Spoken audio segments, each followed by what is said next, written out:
중동에서 이스라엘과의 전쟁도 내면에서는 문화의 전쟁입니다.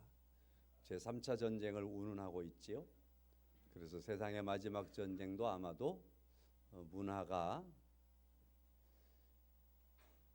그렇게 다뤄지고 있습니다. 뿐만 아니라 세계 경제도 그렇게 돌아가지요. 문화인들, 특별히 이제 연예인들, 이런 사람들이 국가에 어떠한 큰 도움이 되겠느냐 싶었지만, 우리나라의 드라마라든지 이런 것들은 세계를 확 뒤집어 놓고 여기에서 발생하는 경제적인 이익이라고 하는 건 수조에 이를 만큼 그렇게 엄청난 효과가 있는 것도 사실입니다. 문화는 경제도 이끌어가고 그렇습니다. 그래서 문화라고 하는 건 매우 중요하고 너무너무 중요하죠. 뿐만 아니라 이제 또 오늘 우리 시대는 또 더 나아가서 표현의 자유라고 하는 그러한 중요한 가치를 인정받는 그러한 시대를 살아가고 있습니다. 그래서 우리가 이제 많은 연예인들이나 이런 데 보면 표현의 자유를 통해서 그 다음에 글 쓰는 이들의 모습들, 그들의 표현들이 우리들의 문화를 또 이끌어가고 있는 것도 사실입니다.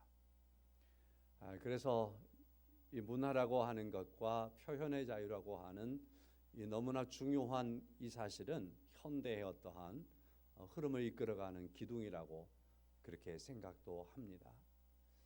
자, 그런데 10월 달에 우리나라에 개봉된 영화가 많이 있지만 그 중에서 그 코드가 말이죠. 동성애라고 하는 코드를 가지고 개봉한 영화가 3편이나 됩니다. 이러한 말이 우리 사회에 들어와 있다라는 자체를 우리가 기겁했던 사회가 우리 문화였는데 이제는 이게 열려가지고 표현의 자유라고 하는 너무 가치 있는 표현의 자유라고 하는 그것을 옷 입고 그리고 이제 문화라고 하는 것을 옷 입고 우리들의 삶 속에 들어오는 거죠. 그래서 세상에 한 달에 동성애라고 하는 코드를 가지고 개봉되는 영화가 3개나 된다. 제가 깜짝 놀랐어요. 이 기사를 읽으면서요. 그래서 여러분 오늘 나누게 됐는데 우리 시대는 이런 시대를 살고 있습니다. 왜 그러느냐라고 하면 거기에는 아주 중요한 돈이라고 하는 게 있어요. 돈이 된다. 장사가 된다. 그러면 거기에 문화라는 옷을 입히고 표현의 자유라고 하는 옷을 입혀서 이걸 세상에 내놓는 거지요. 많은 돈을 벌 수 있겠지요. 그런데 중요한 것이 있습니다. 저는 늘 그런 생각을 합니다. 표현의 자유가 저는 절대 중요하다고 생각하는 사람이고 우리 문화도 가장 중요한 가치가 있는 것이라고 늘 생각을 합니다. 절대 그것을 무시하는 건 아닙니다. 그러나 우리 사회 안에서 문화와 표현의 자유는 걸러져야 되는 거죠. 죄성이라고 하는 것이 걸러져야 되는데 죄성이라고 하는 것이 문화를 주도하고 표현의 자유를 주도하면 안 되는 거죠. 만약에 그걸 그대로 놔두면 성경에 있는 문화로 말한다면 소돔과 고모라의 문화가 될 것이고 바벨로니아의 문화가 될 겁니다. 그건 하나님의 심판을 받았던 문화들입니다. 그런데 오늘 이 시대를 가리켜서 죄성이 난무한 시대라고 말하고 이 시대를 가리켜서 성경에 보니까 깜짝 놀랄 말씀들이 간혹 있는데 소돔과 고모라 성보다 더 타락한 예루살렘 이런 표현이 있거든요. 소돔과 고모라 성보다 더 죄성들이 활개치고 떳떳하게 다니는 그러한 세상이 되었다. 오늘 우리 시대가. 이런 상황 속에서 우리가 좀 많이 깨어 있지 않으면 안 된다. 이 시대가 여러분과 제가 그리스도인으로서 하나님의 말씀으로 걸러내야 될 것들을 걸러내지 못하면 안 되는다. 또 우리들이 든든하게 잘 서 있으면 최소한 그들이 눈치라도 볼 거 아니에요. 이런 건 내놓으면 안 되지. 그런 양심의 자극이라도 줄 수 있어야 된다. 이런 생각을 하면서 오늘 말씀을 시작을 해봅니다. 오늘은요, 종교개혁 주일입니다. 11월 31일을 종교개혁의 날이라고 보통 그렇게 1517년에 마틴 루터가 이제 기체를 들었던 그날을 기념해서 이렇게 기념하고 있습니다. 그래서 오늘 이제 이와 같이 종교개혁과 관련되어 있는 그런 날로서 말씀을 드려봅니다. 자, 그런데요, 오늘은 서울에서요, 오늘 오후에 한국에 있는 모든 교회가 모이기로 했습니다. 우리 강주석 올라가기는 어렵죠. 근데 몇 명을 계획하고 있냐면요, 저는 화요일 날 들으니까 60만 명이 참여하겠다라고 의사를 밝혔다고 그래요. 근데 오늘 200만 명이 모여서 하나님 앞에 예배하고 이 시대의 잘못된 문화, 죄성으로 옷 입고 있는 이 문화를 지적하는 그러한 예배를 드린다. 그렇게 발표를 하고 진행하고 있습니다. 그래서 현장에서 100명, 100만 명, 온라인으로 100만 명, 그래서 200만 명이 오늘 함께 뜻을 맞춰서 예배하고 하나님께 기도하는 그런 날인데, 오늘 우리 교회는 그보다 더 먼저 날짜를 잡아가지고 오후에 2시부터인데 우리는 소풍을 갑니다. 그러나 제가 말씀을 드리는 건 우리가 기억을 하자. 큰 타이틀이 뭐냐면 거룩한 방패가 되자. 이 시대에 이 쓰나미처럼 밀려오고 있는 이 시대, 폭풍처럼 밀려오고 있는 이 시대, 정말 세상을 막 삼켜버릴 것처럼 파도처럼 밀려오고 있는 이 죄성으로 옷 입고 있는 이 문화에 대하여 교회가 거룩한 방파제가 되어야 한다라고 하는 거대한 주제를 가지고 있습니다. OECD 국가, 개발도상국, 뭐 그렇게 표현하기도 하죠. 그래서 선진국에 속해 있는 국가들이라고 말할 수 있겠지요. 그 몇 개 국가들이 있는데 우리나라도 거기에 가입되어 있습니다. 우리나라도 선진국 대열에 들었다라고 말할 수 있겠지요. 자, 그런데 이 OECD 국가 중에서 유일하게 우리 대한민국 한 국가만이 성소수자들 있잖아요. 이런 것들을 인정하는 법이 있는데, 이 법에 대하여서 우리 대한민국만이 차별금지법을 지금 브레이크를 걸어놓은 상태입니다. 나머지 OECD 국가들은 다 열려버렸습니다. 다 열려버렸기 때문에 동성애도 인정되어지고 합법적이고 모든 사회적인 보장을 받게 되고, 사회에서 그들에 대해서 하나도 잘못됐어라고 말도 못하고, 교회가 목사들이 설교도 못하고, 그 사람들 주례 안 해주면 고발당하고 감옥 가게 벌금 물고, 또 목회 자리에서 당신 그 교회 사임하시오 사임당해야 되고, 이런 일들이 벌어지는 겁니다. 우리들의 자녀들이 남자와 남자, 여자와 여자 이렇게 결혼하는 시대를 열어주는 그러한 법도 열리는 겁니다. 물론 차별금지법이라고 하는 이 법이 다 잘못된 건 절대 아닙니다.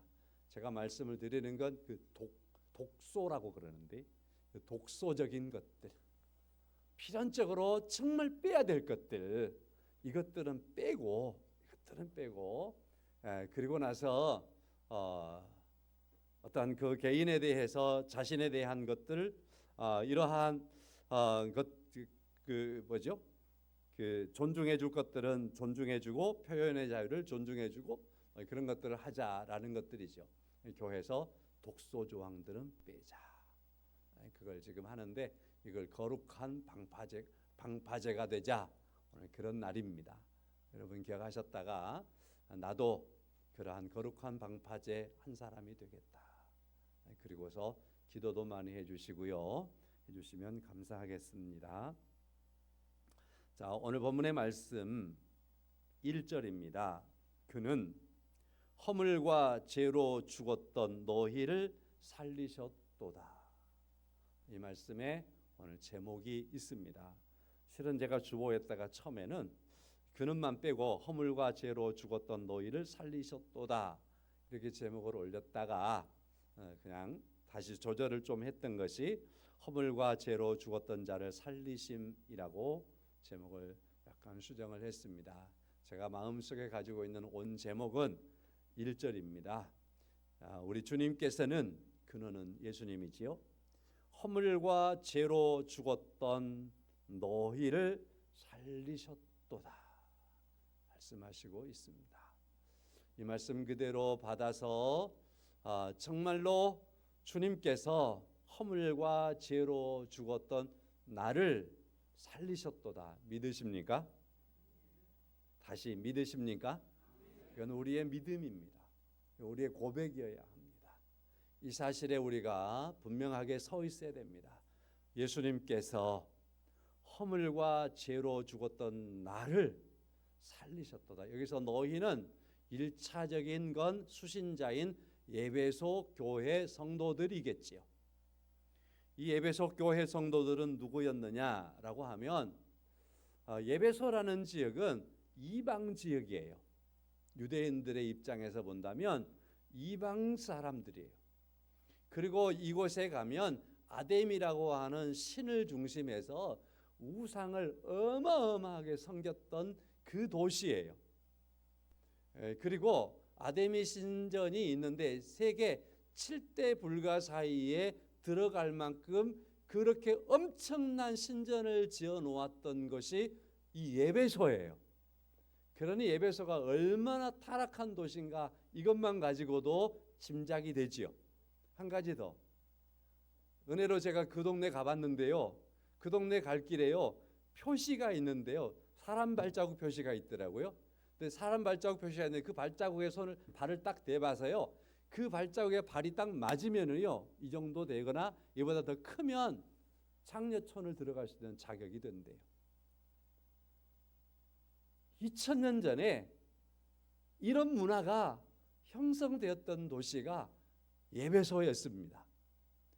자, 그렇다고 한다면 세계에서 가장 큰 신전이 있고 이와 같이 타락한 그러한 그때 당시에 창녀촌이 있고 그렇다라고 한다면 얼마나 타락했는가를 알 수 있잖아요. 우리가 생각 2000년 그때는 얼마나 순진할 때인데 그렇게 생각하는데 가능했던 때 그 사회에서 이루어졌던 바로 그 나라.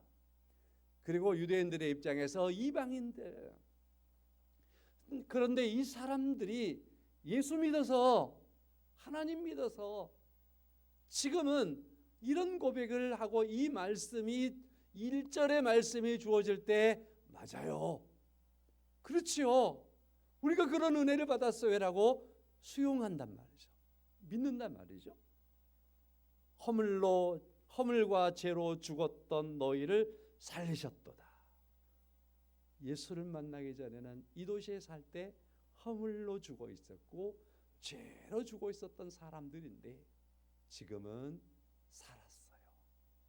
누가 살렸습니까? 예수님이 살렸어요. 1절의 말씀에 지금 그런 말씀이 내포가 되어 있습니다.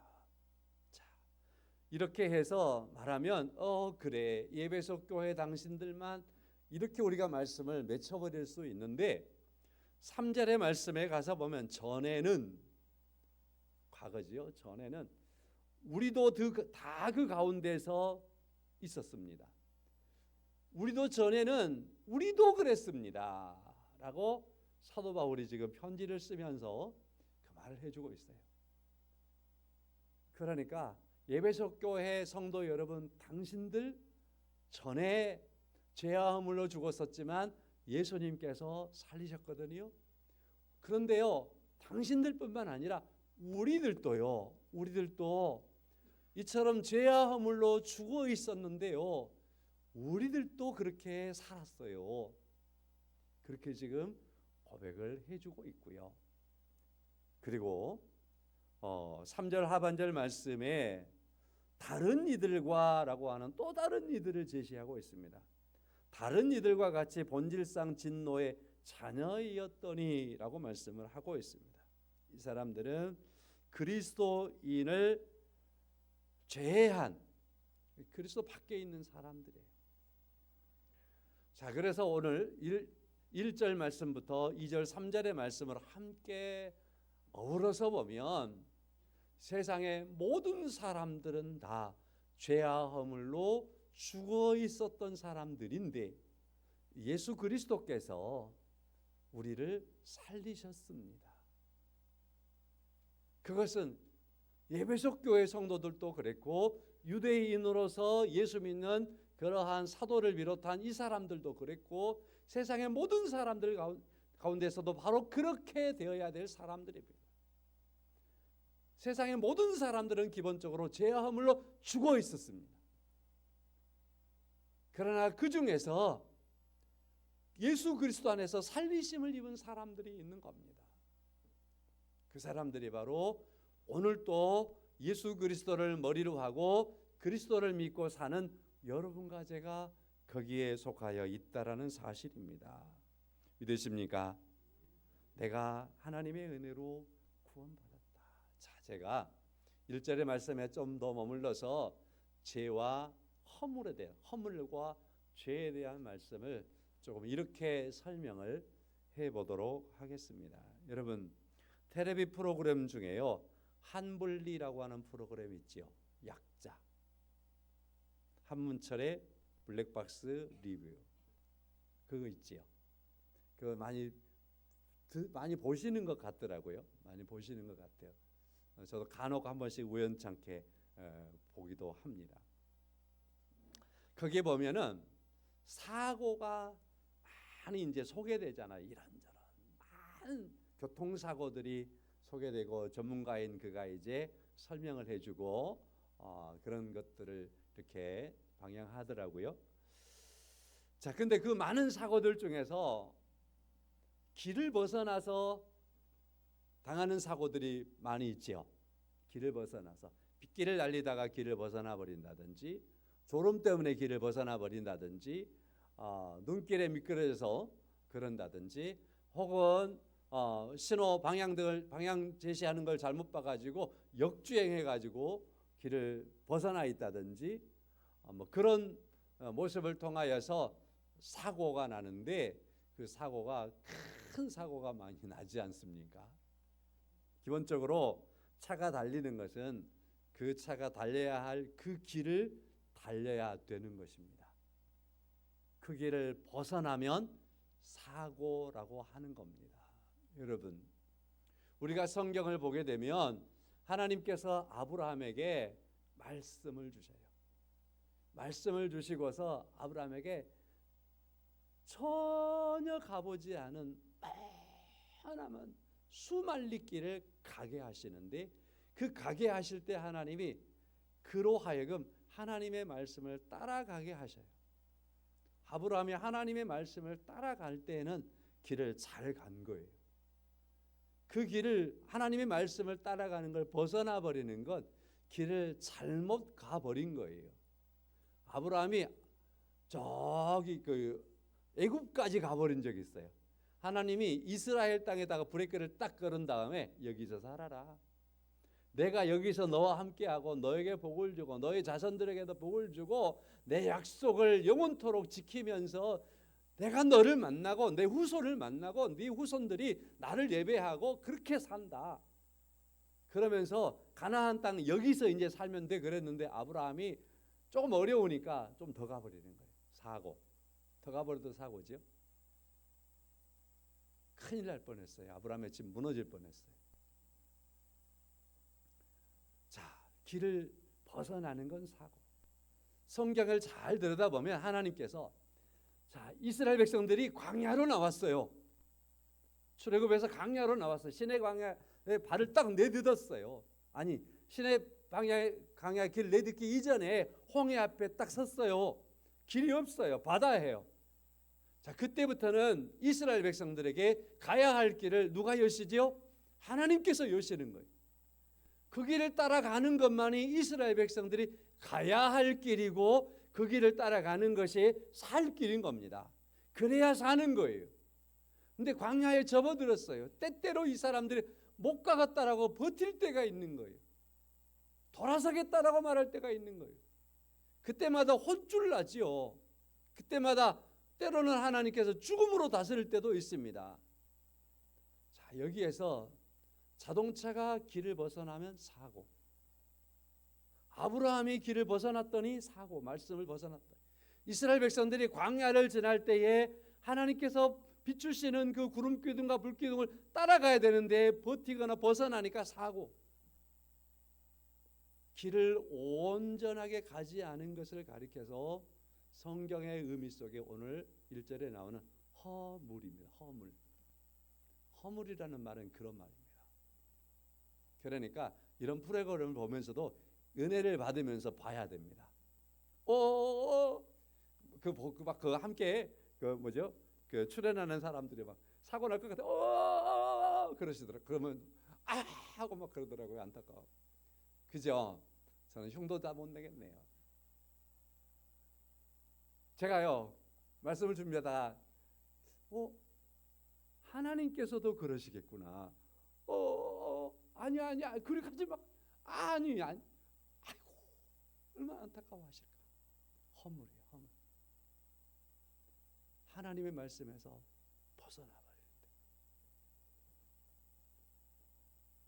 그 다음에 두 번째 말씀을 드려보면 죄라는 말씀.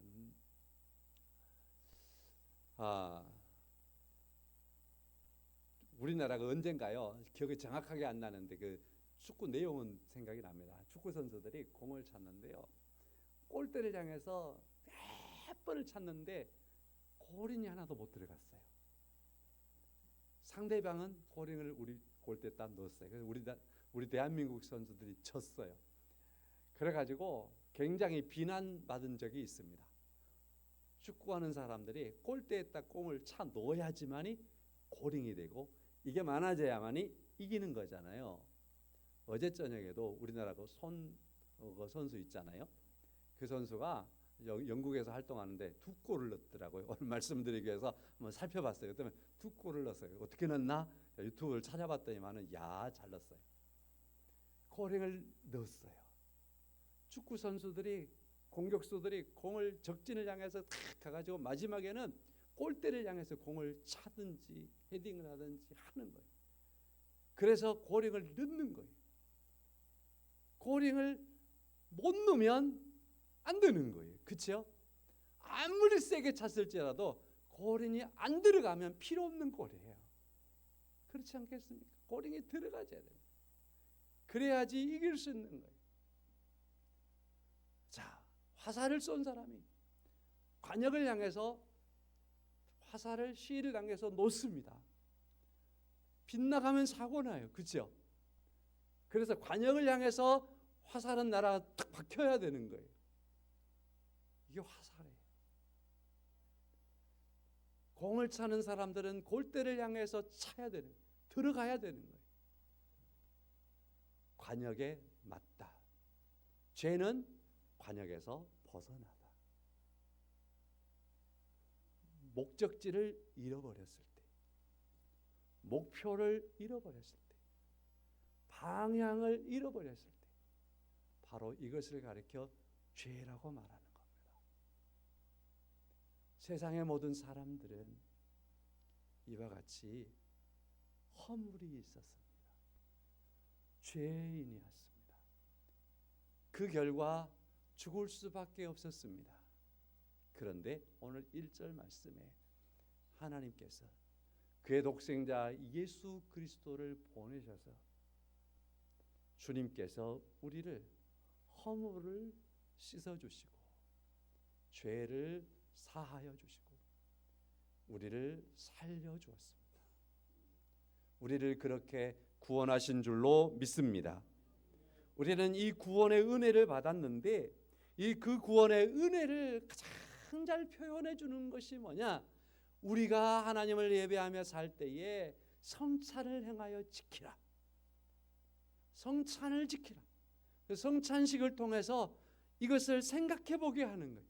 이 깊숙이 들어가 보게 하는 거예요. 그리고 성찬의 떡을 받아서 먹음으로 말미암아서 주님이 나와 상관이 없는 게 아니라 주님이 내 영혼의 피가 되었고 내 영혼의 살이 되었고 나의 삶이 되었고 나의 힘이 되었고 나의 구원이 되었다라고 하는 것을 먹고 마시고 알라는 겁니다. 이 피가 나의 죄를 씻었다라는 것을 우리가 깊이 인식하라는 겁니다. 이걸 기념하면서 잊지 않고 살라고 말씀하시고 이를 고백하며 살라고 하시는 것이 오늘 여러분과 제가 행하게 되는 성찬인 줄로 믿습니다. 함께 따라서 하겠습니다. 정결하게 하는 셈이 허물과 죄로 죽었던 나를 살리셨도다. 믿으십니까? 예, 우리 고백하면서 이 시간에 성찬식 행하도록 하겠습니다. 264장 정결하게 하는 셈이